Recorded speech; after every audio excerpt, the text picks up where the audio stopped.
Olá, tudo bem com vocês? Estamos aqui no Espaço Arte Mais para dar continuidade ao nosso projeto Empoderarte. Hoje conheceremos os materiais e ferramentas que vocês receberam no kit para execução dos nossos trabalhos. Mas antes eu vou mostrar alguns batiques e as suas possibilidades. Este é um batique abstrato com algumas formas geométricas que foi executado através da técnica africana, que é de imersão. Ele poderia também ser executado como executaremos os nossos, através de pincel, coloração individual. Temos outro que é figurativo. Esse agora é em seda. E esse aqui, o processo de craquelê, ele foi muito ousado. Mas as possibilidades não param aí. Nós temos essa echarpe em seda. Ele era branco. E atrás de mim tem outros trabalhos que foram executados, assim como faremos nas nossas aulas.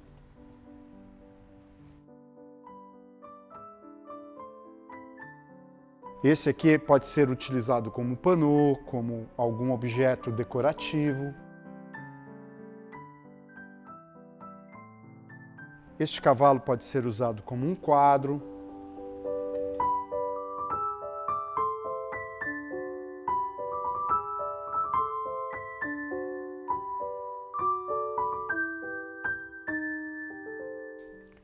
Agora eu vou explicar para vocês como fixar o tecido no bastidor. Como mostramos na aula anterior, vocês vão receber 3 cortes de tecido. Um já fixado no bastidor e mais 2. Vocês receberam um potinho com percevejos. Então vamos lá. Os percevejos nós vamos utilizar o primeiro na ponta, dou uma esticadinha e prendo o outro aqui na parte inferior. Agora vou na diagonal superior e na inferior. As 4 pontas. Agora eu venho no meinho. Fixo de um lado e ao fixar do outro lado eu dou uma esticadinha. Parte inferior e superior. Eu venho, estico um pouquinho para cima, percevejo. A mesma coisa aqui embaixo. Dou uma esticadinha e percevejo. Agora, o que nós vamos fazer? Colocar percevejos entre esses pontos que nós já fixamos, certo? Então, vamos lá. Um aqui na parte superior, aí eu venho diretamente na mesma posição da inferior, para esticar o tecido. Em alguns pontos ele é um pouquinho mais duro, mas você, procurando, você vai achar a parte onde o percevejo entra mais facilmente. Aí você pode dispor da maneira como você achar melhor. Eu vou começar com a parte superior nessas laterais. Sempre que eu for colocar o segundo, eu dou uma esticadinha para o meu tecido ficar mais esticado, ok? Aqui a mesma coisa, eu vou na parte inferior agora. De um lado, a hora que eu venho para o outro, eu dou mais uma esticadinha. Faltaram aqui nessa parte superior e inferior. Então vamos lá. Se nós contarmos aqui, vai dar uma média de 16 percevejos para fixar o tecido. Estiquei aqui. Tem alguns lugares que a madeira é um pouquinho mais dura, você pode usar um martelinho, alguma coisa que o vale. E aqui embaixo, sempre lembrando da tensão no tecido. Estiquei, percevejo. Pronto, estamos com a nossa tela bem esticadinha, certo? Agora, o que nós vamos fazer? Qual é o seguinte passo? Vocês receberam, junto com todo esse material, 4 riscos. Riscos, entende-se desenhos, né? Então vocês receberam 4 desenhos. Figurativo, figurativo, figurativo. E esse abstrato com formas geométricas. Caso você queira um outro desenho, você pode fazer, lembrando sempre das dificuldades de que você está iniciando dentro da técnica. Eu vou utilizar esse dos balões. Uma porque eu gosto de balão, gosto das paisagens. Então, como é que nós vamos fixar isso para riscar? Vou pegar meu risco dos balões e vou encaixar onde eu acho que ele vai ficar mais bonito dentro do quadro, porque esse vai ser o nosso espaço de trabalho. tudo que está dentro do bastidor. Então vou colocar ele um pouquinho mais para cá. Aí eu venho com a minha fita crepe, que eu já cortei e deixei aqui na mesa. Venho com 4 partes. Uma na lateral, superior e na inferior. Então, veja, eu fixei com 4 pedacinhos de fita crepe para que o desenho fique junto ao tecido. Essa foi a posição que eu escolhi. Você pode colocar aonde você quiser dentro do seu quadro. E aí, eis o nosso desenho para fixação. Agora, eu vou usar um lápis para passar o desenho para o tecido. Eu utilizo o 6B, por ele ser mais macio e fica mais fácil, caso eu erre, de apagar com uma borracha comum. Vamos lá? Então vamos começar o nosso desenho.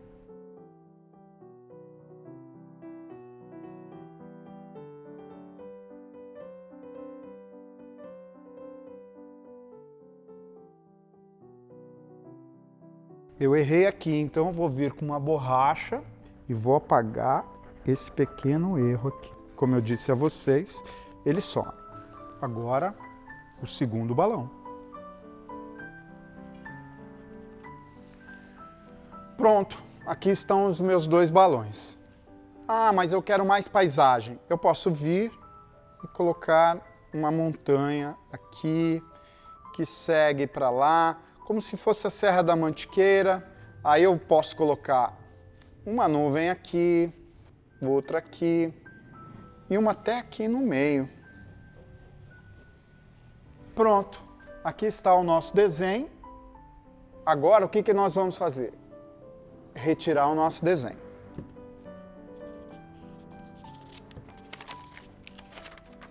Agora eu vou explicar para vocês o processo da cera e da parafina.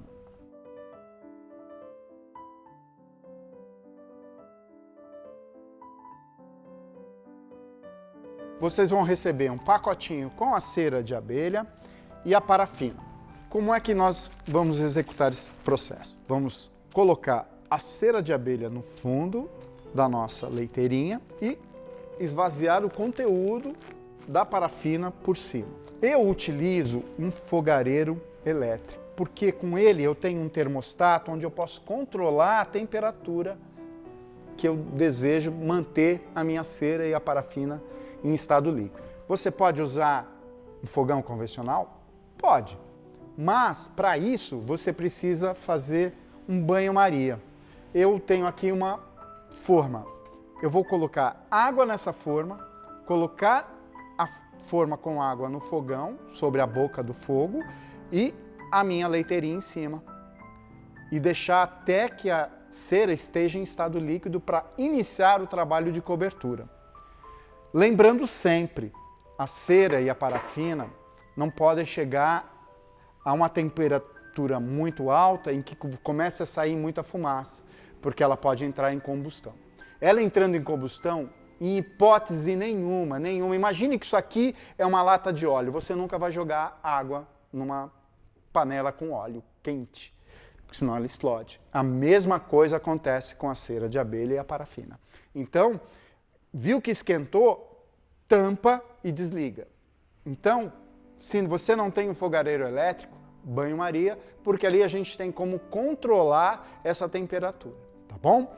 Bom, vamos iniciar agora o processo de primeira cobertura. Eu estou aqui com a minha cera. Para a primeira cobertura, com a cera, eu vou usar o número 02, porque ele vai ter traços mais finos e vai ser mais fácil para a gente controlar a cera no tecido. Nós mergulhamos o pincel dentro da nossa mistura de cera, retiramos o excesso e vamos lá. Como eu expliquei na primeira aula, nós usamos a cera de abelha e a parafina para criar isolamentos e coberturas. Eu vou utilizar agora, vou explicar primeiro o isolamento no espaço. Ah, por quê? Porque a minha nuvem é branquinha, não é? Eu vou cobrir todo o espaço que seria a minha nuvem com a cera. Eu vou tentar fazer agora um pouquinho do balão. No traço, a gente vem com o pincel meio que deitado Não se incomode se sair um pouco para o lado, um pouco para o outro. O importante é que ele penetre nas tramas do tecido para criar o nosso isolamento.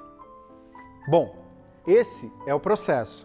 Então, eu até brinco que o batik é uma técnica meditativa, porque a gente vai ficar repetindo todos esses movimentos até cobrir todo o nosso desenho, todos os riscos, todos os traços e as nuvens.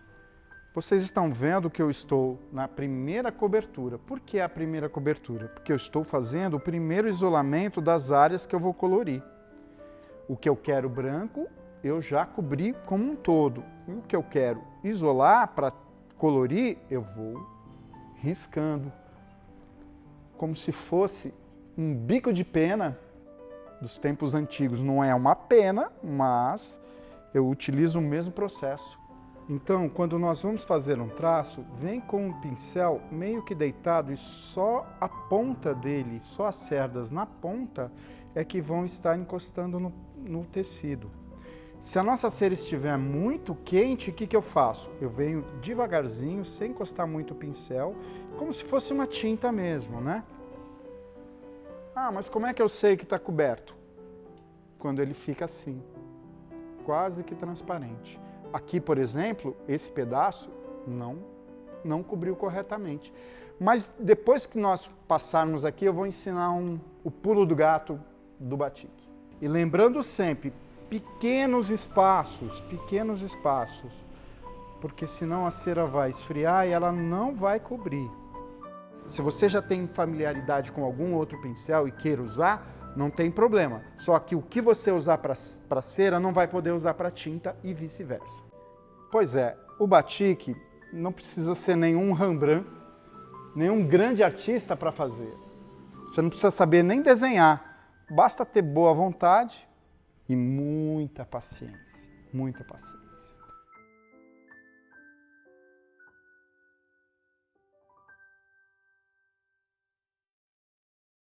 A aula de hoje é isso. Na próxima aula, vamos começar com a primeira coloração. Eu espero vocês. Até lá!